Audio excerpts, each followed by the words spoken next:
అందరికీ నమస్కారం. మనందరికి తెలిసిందే, నిన్న చాలా దారుణమైన మర్డర్ మన గాజువాక ప్రాంతంలో జరిగింది. ఇందులో మౌనిక అని చెప్పేసి 30 సంవత్సరాల అమ్మాయి అమ్మాయిని మరి ఇండియన్ నేవీలో పనిచేసే ఈ చింతాడ రవీంద్ర అన్న అతను దారుణంగా నరికి చంపాడు. దానికి నేపథ్యం ఏంటంటే, వీళ్ళకి 2021 నుంచి ఈ అమ్మాయికి ఈ రవీంద్రకి పరిచయం ఉంది. ఈ రవీంద్ర కావాలనే ఉద్దేశంతోనే డేటింగ్ యాప్ ద్వారా ఈ అమ్మాయిని పరిచయం చేసుకున్నారు. పరిచయం చేసుకుని 2021 నుంచి కూడా ఈ రిలేషన్షిప్ కంటిన్యూ అవుతా ఉంది. 2024 ఇతనికి పెళ్లి అయింది. పెళ్లి అయినప్పటికీ కూడా ఈ అమ్మాయితో మరి రిలేషన్షిప్ కంటిన్యూ చేశారు. మరి ఈ మధ్య ఆవిడ అతని వైఫ్ ప్రెగ్నెంట్ అవడం వలన డెలివరీ కోసంగా పుట్టింటికి వెళ్ళింది. ఆ నేపథ్యంలో ఇంకా అతను అమ్మాయిని పిలిపించుకోవడం, ఒక రిలేషన్ కంటిన్యూ చేయడం జరిగింది. అయితే వీళ్ళిద్దరి మధ్య చిన్న గొడవలు స్టార్ట్ అయినాయి. ఆ గొడవల్లో ఆ అమ్మాయిని ఏదో రకంగా చంపేయాలన్న ఉద్దేశంతో అతను నిర్ణయించుకున్నాడు. నిన్న ఆ ఉద్దేశంతోనే నిన్న అతను అమ్మాయిని ఇంటికి పిలిపించుకున్నాడు. అవి మన ఎల్బీ నగర్ లో, గాజువాకలో ఎల్బీ నగర్ లో కీర్తి ఎన్క్లేవ్ ఫ్లాట్ నంబర్ 102 దాంట్లో ఇతను ఉంటాడు. అతను ఒంటరిగా ఉంటున్నాడు ఇప్పుడు ప్రెజెంట్. అమ్మాయిని పిలిపించుకొని పథకం ప్రకారంగా అమ్మాయితో గొడవ పెట్టుకొని అమ్మాయిని గొంతు పిసికేసాడు. అంటే చెప్పిన ప్రకారం ఏంటంటే ముక్కు నోరు మూసేసి సఫకేషన్ చేసి చంపేశాడు.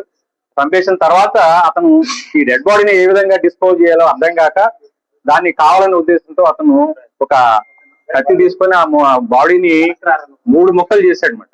గొంతు, తల, చేతులు, మొండి అన్ని కూడా సెపరేట్ చేశాడు. సెపరేట్ చేసేసి కాళ్ళన్నీ కూడాను ఒక సూట్ కేసులో ప్యాక్ చేశాడు. అదేవిధంగా మొండి భాగం ఫ్రిడ్జ్ లో పెట్టాడు. ఈ తల, చేతుల్ని మరి అంటే 1 by 1 డిస్పోజ్ చేయాలన్న ఉద్దేశం అతని ఉద్దేశం.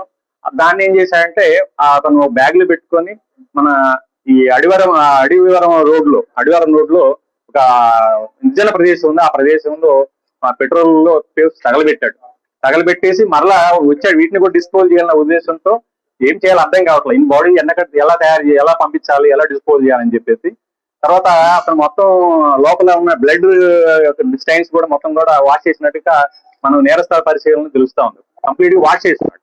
అంటే ఏ విధంగా నేరం బయటపడకుండా తప్పించుకోవాలన్న ఉద్దేశం అతను కనబడతా ఉంది.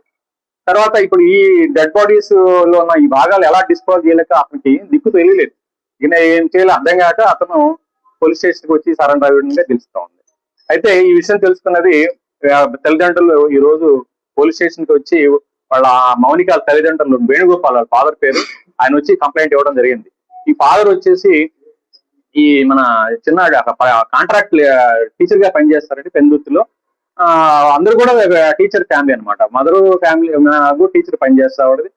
అయితే ఈ అమ్మాయి డిసీజ్డ్ ఈ మౌనిక ఈ ఇంటర్ వరకు చదువుకుంది.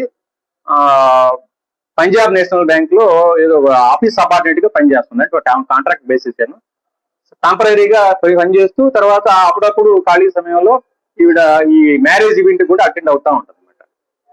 అయితే ఈ కేసు నమోదు చేస్తున్నారు. కేసు మన మర్డర్ కేసు కింద. అదే విధంగా ఈ ఎవిడెన్స్ ని తారుమారు చేయడం కోసం, అంటే కనపడకుండా మాయం చేయడం కోసంగా అతను ప్రయత్నించినట్టుగా ఆ మర్డర్ కేసుతో పాటుగా 201 ఐటీ సెంటర్ అండి, ఆ కేసు కింద కూడా కేసు నమోదు చేయడం అయింది.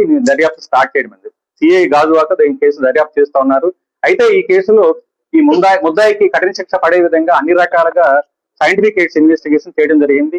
టెక్నికల్ ఎవిడెన్స్ కూడా దీంట్లో మేము అన్ని రకాలుగా వాడుతా ఉన్నాం. ఇతనికి ఎట్టి పరిస్థితుల్లో మంచి గట్టిగా శిక్ష పడాలన్న ఉద్దేశంతో దానిలో భాగంగానే ఈ రోజు ఆర్ఎఫ్ఎస్ఎల్ టీమ్స్, క్లూస్ టీమ్స్ కూడా ఈ రోజు పోలీస్ స్టేషన్ నుంచి రావడం జరిగింది. సీన్ ఆఫ్ అఫెన్స్, అదేవిధంగా ఎక్కడైతే ఈ బాడీని డిస్పోజ్ చేయడం ప్రయత్నం చేశాడో, ఎక్కడైతే ఈ తల మొండాన్ని కూడా అక్కడ ఆ చేతులను తగలబెట్టారో ఆ ప్రదేశం కూడా విజిట్ చేయడం జరిగింది. ఇవన్నీ కూడా సీజ్ చేసి మన పోస్ట్ మార్టం నిమిత్తం KGH కి పంపించడం జరిగింది.